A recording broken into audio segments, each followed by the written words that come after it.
তুই হচ্ছিস একটা পাক্কা সোরের বাচ্চা। সোরের বাচ্চা বলেও তোকে আমি কম, সোশ্যাল মিডিয়া না হলে তো আমি আরো গালালি দিতাম। তুই একটা ছেলেকে বলছিস কুকুরের বাচ্চা, তুই কি মানুষের বাচ্চা? তুই তো সোরের বাচ্চা রে। সোর বাচ্চা না হলে এরকম কাজ করে? একটা পাগলকে ডাকলি, ডেকে তুই পাগলটাকে তাড়িয়ে দিচ্ছিস। তারপরে তোমরা কি লাগে ভিডিওটা দেখো, তারপরে বলছি ভিডিওটাকে তোমরা দেখো ভালো করে। দেখো আরে সরাও না। বাংলাদেশ থেকে all is well, sir welcome to India. কোথায় থাকেন? বাংলাদেশ। ওহ, দারুণ জায়গা, Sonarpur. All is well sir, welcome to India. ওর কাছে থাকে ওর প্রিয় ভাই, ভাইটাকে বলো পাগলটাকে ডাক, পাগল বলে পাগলটাকে ডাকলো, ডেকে পাগলটাকে একটা পরোটা হাতে দিল না, তাড়িয়ে দিল। যা যা সরা সরা সরা, তাড়িয়ে দিল। সঙ্গে সঙ্গে এসছে বাংলাদেশ, ভগবানের খেলে গেল।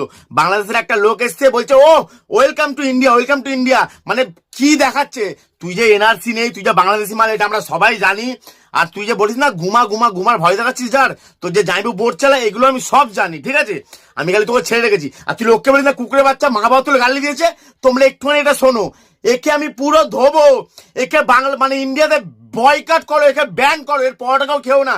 আর তোমাদের কাছে রিকোয়েস্ট, ভিডিওটা এত শেয়ার করো, এর পরোটা যেন আর কেউ খেতে না যায়। পায়ে হাত দিয়ে চুলকাচ্ছে, মাথা চুলকাচ্ছে, ধন চুলকাচ্ছে, সেই পরোটা লোককে খাওয়াচ্ছে। আজকে বলতে বাধ্য হলাম বাজে ভাষা আমি।